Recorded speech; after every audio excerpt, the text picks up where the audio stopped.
of you who don't know me, I'm Scott, brother of the groom. Thanks to everyone for coming here. I know some of you traveled quite a distance, and thanks to the Ryans for putting on this beautiful venue. So I'll give them a great round of applause.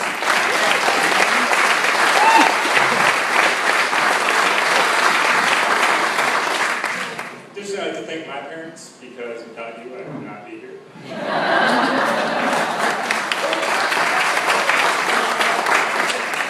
We could have stopped after one, but we decided to keep going. Thus, you leave me up on stage. I think there was a mortified look in their face when we first discussed the best man speech. For those of you who don't know me, I'm not a big talker. Which is surprising because I travel around the country giving speeches in front of hundreds of people at times, which my parents are still clueless as to how I accomplish, but somehow I make do. Mostly, it's non-fiction topics, so in the case of Brian, this is more fiction, so it could get interesting, but I'll weave in some good non-fiction pieces as well. I figured Mary, the librarian, would appreciate those.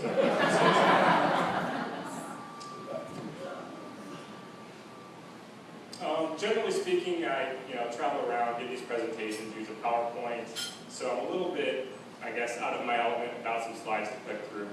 However, I did turn to my best friend Google in terms of doing some research on what to say in the best man speech. Unfortunately, most of the good advice was these DVDs for $9.99. And if you know me or my brother, we are way too cheap to spend money to learn a little bit something about a speech. So I'm going to get on that note, and hopefully everything turns out all right. Brian, we've had a long history. Growing up, if you knew us, you would probably find yourself shocked to believe that I would be standing up here as his best man. We fought constantly.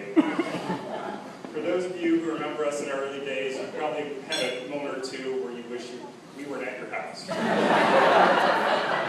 There was crying. There was fighting, there was crying, there were tears. All of it was Brian's fault. But it just came from a big brother who was jealous to be doted upon by his little brother who adored him. And eventually, through the years, we grew out of that. Moving forward to our high school years, we decided we had, some common interests. Beer being one of them. And, he soon discovered, especially once I passed the age of 21, that I was a good outlet to grab a beer. Especially after numerous failed efforts to obtain beer from other purposes. Don't want to get into the details, but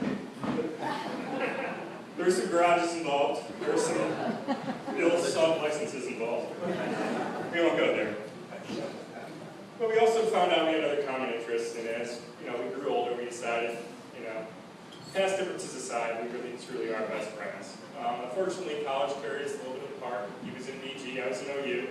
But nonetheless, he decided to stop down from time to time and pay us a visit. There's been numerous good stories coming out of the OU years.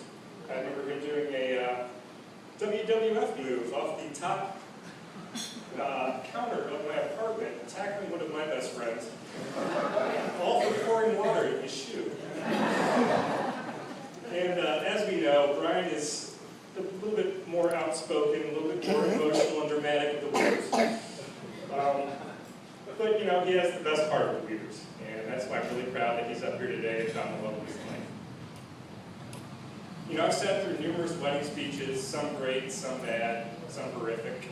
I actually witnessed a guy getting physically pulled off stage by relatives of the bride.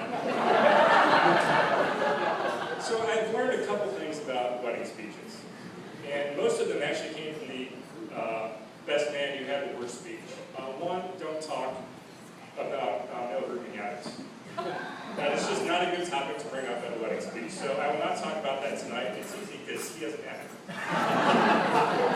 If you've ever seen Brian with his shirt off, or pictures of Brian with a beard, it's pretty evident that he has no shame. You might witness as much in the dance floor later. Second, never mention previous relationships, and that's also easy for Brian.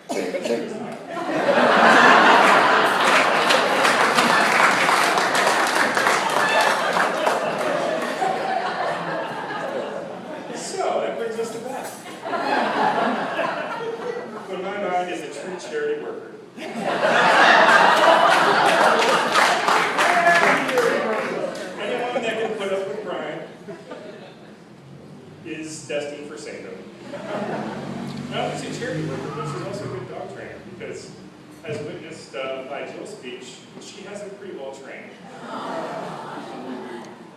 But honestly though, the day my brother told me about Beth and kind of their relationship, and I think this is the person I can see myself spending a lot of time with. I was just so proud of him. As an older brother, I've always followed him closely and made sure that what he was doing was the best for him and offered him advice where possible. And I'm just glad he found the true love of his life and the woman of his dreams. So I'd just like to say thank you to Beth and Brian for being now part of my family. And I'm just so happy for both of you and wish you all the best. So to that, I'd offer you all to raise your glasses and give your toast to Beth and Brian to a life of happiness